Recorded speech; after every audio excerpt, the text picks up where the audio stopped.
Hindi napigilan ng fans na kiligin nang makita ng kasama si Paolo Avellino sa pamilya ng rumored girlfriend niyang si Kim Chiu. Ibinahagi sa social media kung saan dinalaw ng kapatid ni Kim ang set ng taping ng bagong pelikula na My Love Will Make You Disappear.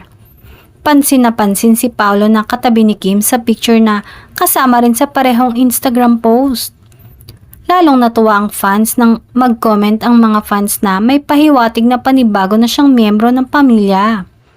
Mukhang kilala na ang aktor at sanay na sa bonding kasama ang family ni Kim. Komento ng isang fan, "Kapamilya na talaga si Paolo. Grabe na kayo sa ayuda, Kim Pao. Happy Kim Pao this holiday season.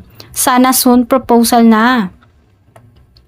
Ang bongga nga dahil say ng mga fans ay tila patapang na ng patapang ang rumored couple sa kanilang mga ganap.